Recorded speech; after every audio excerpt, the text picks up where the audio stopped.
नमस्कार मित्रांनो, मुद्द्याचं बोला या यूट्यूब चॅनलमध्ये तुमच्या सर्वांचं हार्दिक स्वागत. स्वर्गीय रणजित निंबाळकर सर या प्रकरणामुळे शहाजीराव काकडे हे नाव महाराष्ट्रभर चर्चेत गेलं.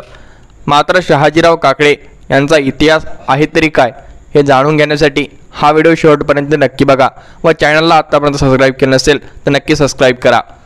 माजी मुख्यमंत्री शरद पवार विरुद्ध नवीन चेहरा शहाजी काकाकडे.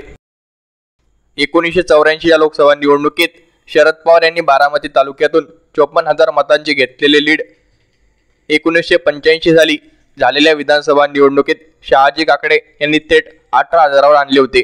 तर दुसरीकडे मुख्यमंत्री वसंतदादा पाटील यांनी शरद पवार यांच्या विरोधात शहाजी काकडे यांना उभे करून राज्यभर आखलेली रणनीती यशस्वी ठरली होती.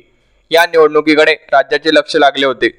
बारामती तालुक्यातील निंबोद गावातील सहकार महर्षी मुकुटप्पा काकडे यांचे धाकटे चिरंजीव एवढीच शहाजी काका काकडे यांची ओळख. तसं पाहता बारामती तालुक्यातील निंबोद गावाला राजकीय वारसा लाभलेला आहे. शालेय शिक्षण पुण्यातून मॉडर्न हायस्कूल तर महाविद्यालयीन शिक्षण काकडे महाविद्यालयातून पूर्ण करत BComची पदवी घेतली आणि नंतर काकांनी सोमेश्वर कारखान्यात सेक्रेटरी पदावर काम करत सहकारात काम करणे पसंत केले. वडील कैलासवासी मुकुटप्पा काकडे सोमेश्वर कारखान्याचे संस्थापक. मात्र राजकारणामध्ये काकांना गोडी नव्हतीच. त्यावेळी विधानसभा निवडणुका जाहीर झाल्या होत्या. फलटण तालुक्यातील पाडेगाव नजीक बावकलवाडी येथे एका कार्यक्रमानिमित्त मुख्यमंत्री वसंतदादा पाटील आले होते. संपतराव माने यांच्या फार्म हाऊसवर जेवणाची व्यवस्था केली. संपतराव माने हे काकड्यांचे जवळचे नातेवाईक. संपतराव माने यांचे चिरंजीव किरण माने यांनी शहाजी काकडे यांना जेवणाचं निमंत्रण दिलं आणि जेवण करण्यासाठी म्हणून शहाजी काकडेकडे गेले आणि त्या ठिकाणी संपतराव माने यांनी शहाजी काकडे यांची भेट वसंतदादा पाटील यांच्याशी घालून दिली. जेवण झाल्यानंतर वसंतदादांना विश्रांती घेण्यासाठी सवय होती. विश्रांती घेतल्यानंतर शहाजी काकडेंना बोलवून घेतले आणि तो शरदच्या विरोधात उभा राहा. यावर कधीही राजकारणाची पायरी न चढलेली शहाजी काका काय बोलावे हे सुचले नाही. मला शेतीची आवड आहे, राजकारणाची एवढी आवड नाही. मी कारखान्यात नोकरी करतो. त्यावेळी त्यांनी मला तिकीट देण्यापेक्षा मोठे बंधू आनंदराव काकडे यांना तिकीट द्यावे असे सुचवले. पण फारच आग्रह झाल्यानंतर मी कुटुंबातील सर्वांशी चर्चा करून निर्णय कळवतो असं सांगितले. त्यानंतर काही दिवसांनी काकांना पुन्हा मुंबईला वर्षावरून त्यांना बोलवणे आले. त्या ठिकाणी शहाजी काका गेले असता त्या ठिकाणी काँग्रेसच्या पुणे जिल्ह्यातील सर्व ज्येष्ठ नेत्यांकडून काकांच्या नावाला कडाडून विरोध होत होता. शहाजीराव काकडे आय काँग्रेसची उमेदवारी देण्यात आली. शरद पवारांना पुलोदमधून यस काँग्रेसमधून उमेदवार उभे होते. त्यावेळी प्रचार 21 दिवस चालत होता. त्यामुळे शहाजी काकडे यांनी घरोघरी जाऊन प्रचार केला. यामध्ये बारामती तालुक्यातील वाड्या वस्त्या बिंदून काढल्या. काँग्रेस आयच्या नौका उमेदवार आणि मतदारांपर्यंत पोहोचण्याच्या दृष्टीने काकांनी हाऊस टू हाऊस प्रचार केला आणि याची परिणती मतदारांचा मतदान परिवर्तन झाले. काका यांच्या प्रचाराला दस्तर खुद्द वसंतदादा पाटील येणार होते, पण त्यांच्या पुतण्याचा अपघात निधन सांगली येथे झाला. त्यामुळे तिथे 2 ते 3 दिवस अडकून पडले.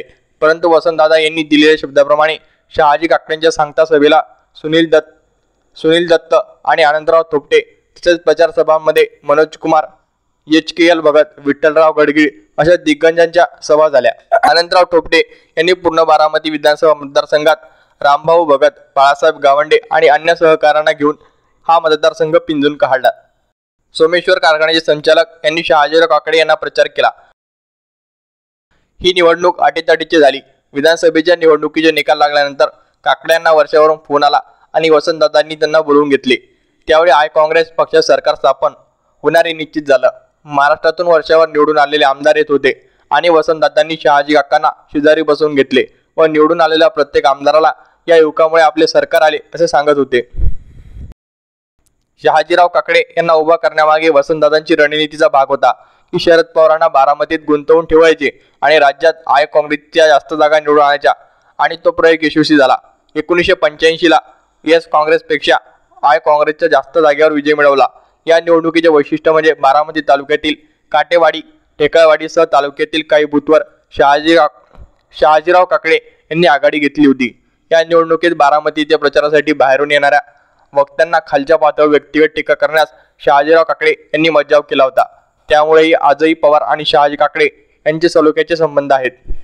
1985 या विधानसभा निवडणुकीत शहाजी काकडे हे बारामती तालुक्यातील हाऊस टू हाऊस प्रचार करत होते. शरद पवार यांचा बंगला आमराईत होता. हे शहाजी काकडे यांना ठाऊक नव्हते. काकडे यांनी शरद पवार यांच्या बंगल्याचे गेट उघडले आणि थेट चालू लागले. मात्र त्यांच्या बरोबर असणारे कार्यकर्ते गेटच्या बाहेर थांबले. यावर काकांनी विचारले, काय झाले? एक जण बोलला, हा पवार साहेबांचा बंगला आहे. यावर काका बोलले, त्याला काय होतं, चला. काका बंगल्यात गेले. प्रतिभा काकी आणि सध्याच्या खासदार सुप्रिया सुळे बसल्या होत्या. त्यावेळी सुप्रिया सुळे खूप लहान असल्याने काका सांगतात, काका बंगल्यात जातात, मी शहाजी मुकुटराव काकडे, काँग्रेस आयचा उमेदवार, असे सांगून मतदान करण्याची विनंती केली. यावर प्रतिभा काकींनी शहाजी काकांच्या हातावर साखर ठेवली आणि निवडणुकीसाठी शुभेच्छा दिल्या. शहाजी काकडे यांच्या या इतिहासाबद्दल आपल्याला काय वाटतं, आम्हाला कमेंट बॉक्समध्ये नक्की सांगा. व हा व्हिडिओ आवडला असल्यास चॅनलला नक्की सबस्क्राईब करा. मनपूर्वक धन्यवाद.